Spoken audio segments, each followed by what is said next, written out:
Yes, good morning, good evening, good afternoon, ladies and gentlemen, boys and girls, and welcome to another episode here on the Life Signatures Radio. It's a daily show. Every single day there is a topic on purpose, on productivity, and on resilience. And over the past 20 or so episodes, a very long series we're doing, we've been talking about the 19 powerful life nuggets that we get from the life of Mike Tyson. He was sharing these nuggets with Joe Rogan in an interview on a podcast somewhere around 2020. But it's not that he had organized these 19 nuggets and say, number one is this, number two. No, it's just me who was listening, and then I just synthesize this information from that particular episode. And so let us just continue tuning in. We're talking about all those things related to purpose, related to productivity, related to resilience, and we are listening from the mouth of a champion himself who went dark and fell from the pedestal and then also came back up, and his life is looking up. Or if his life was looking up before we started hearing news about him becoming sick and so on and so forth. But there's a lot to learn from this, so stay tuned for another nugget today.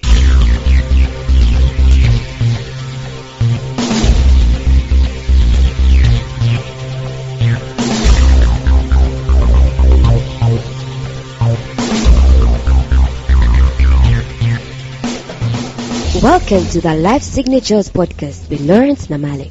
Lawrence is a life coach, author, and keynote speaker who loves to tackle different topics on purpose, productivity, and resilience. His mission in life is to awaken all your boundless possibilities available in you.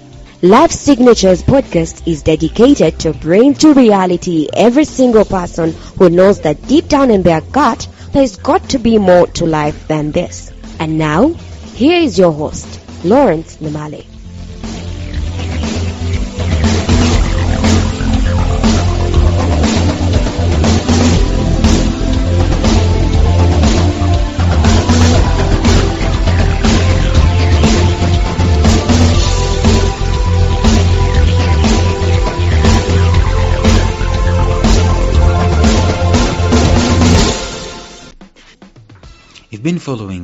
If you've been following, you realize now that we've been doing a recap at the beginning of each and every one of this because there's just quite a lot to unpack. But I've been telling you that you've got to go back to these individual episodes and find out exactly what it is that we shared in them. So let me do the recap once again. Number one, life nugget number one, internal fear can be unfounded. Number two, appreciate the power of starting small. Number three, the importance of your people. Number four, be allowed to recognize the moment to confront your conditioning. Number five, allow the pull of life to respond to your push. Number six, there is a difference between conditioning and being in shape. 7, impossible is nothing to someone that tries. 8, practice. 9, find something that you can do but not for money.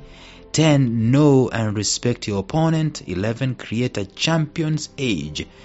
12, learn to change with the times. 13, build a structure. Number 14, have a coach. And yesterday, number 15, very importantly, know yourself. Today, number 16, life nugget number 16 that I want us to unpack is simply this. It is the importance of vision.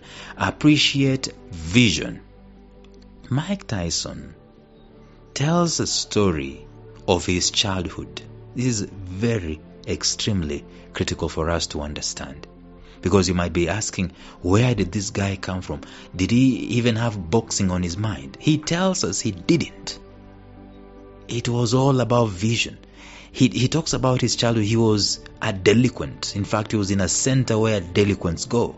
He came up from a very rough neighborhood. He lived with other troubled children in a home. The people around him were trying to make him to be aligned. They were trying to force him into a system, into a structure. At the age of 13 years of age, he was made to watch a Muhammad Ali video. You know who Muhammad Ali is? Muhammad Ali is perhaps one of the greatest, if not the greatest, boxing champion, heavyweight boxing champion this world has ever seen. And shortly after Ali, shortly after watching that video, Ali came to see those kids in person. This is very important for us who are champions, because the people that we cross-pollinate with our presence and with our inspiration, it goes a mighty long way in changing their lives. Because Tyson was just a statistic at that moment in time. These boys, they met Ali and interacted with him, and it could be any number of boys interacting with the greatest boxer of all time in the entire world. However, listen to this. It is only, let me not say it's only, it is Mike Tyson's life that was impressed more, perhaps even the more. The impression on Mike Tyson was like this, because Ali left a great impression, and Mike Tyson said this, and I quote, "I was only a kid, but I knew I was going to be successful.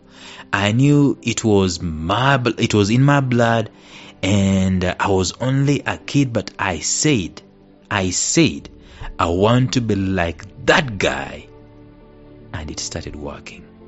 End quote. That vision that Tyson got out of the inspirational life of Muhammad Ali. It tells you something very important here we need to understand. Every moment I look at my life, and there is no great aspiration, there is no great vision that I am gearing towards, or I'm psyching myself up for. There is nothing I'm waking up for to do which is great, either to become great or to do great things, to contribute, to impact, to transform.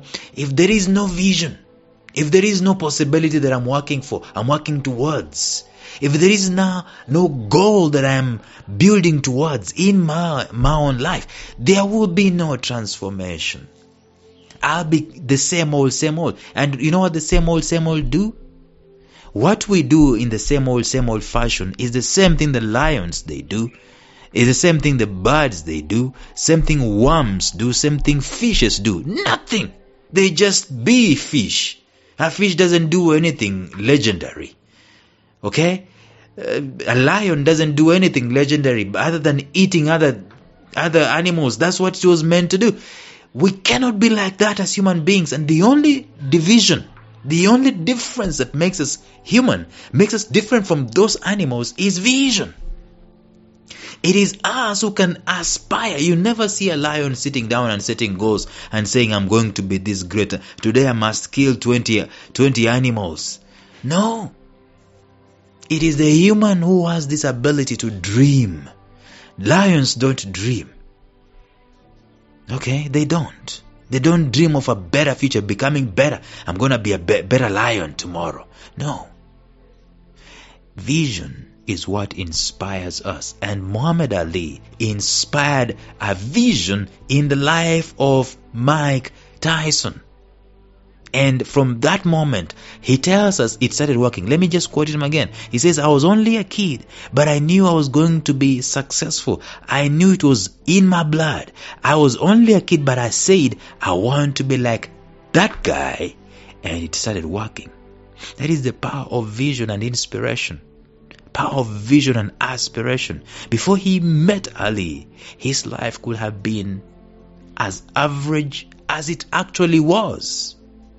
And after meeting Ali, after encountering Ali, Mike Tyson caught a vision. That's the thing about vision. You can't teach vision. I mean, I can write a book about vision, but it's not going to make you to catch vision. Vision is more caught than it is taught. That's why champions in our lives, achievers in our lives are important. Some people, instead of looking at what an achiever has done, they start saying, he just fell into money, just came into money, he didn't struggle, and so on and so forth.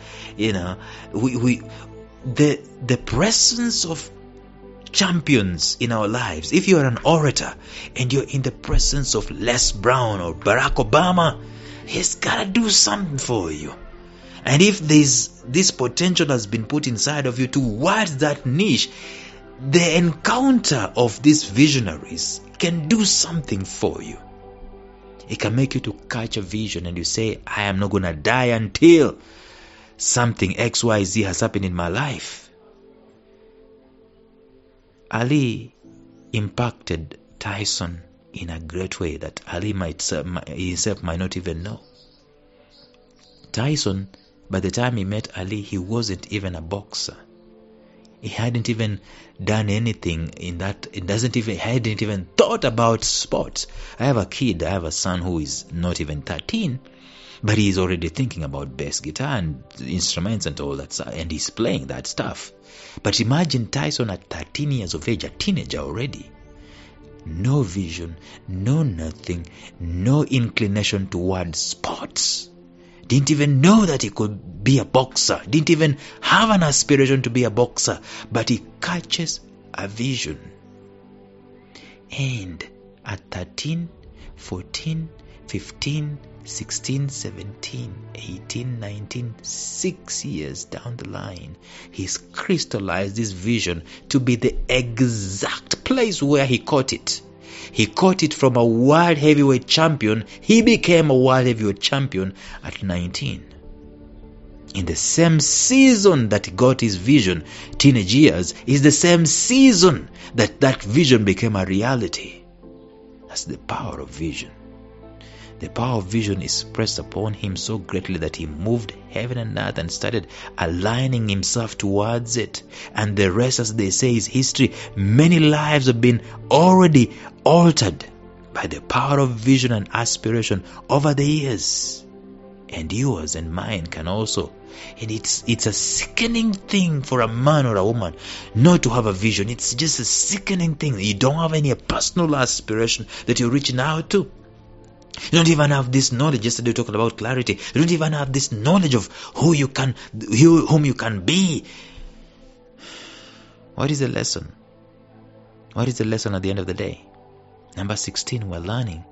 Get a vision and encompass all you do in your life around that vision. That's what we're learning from Mike Tyson. In the episode tomorrow, we started winding up. We'll talk about number 17 before we can finish these things up. But until then, think about that. Go get a vision. Bye-bye.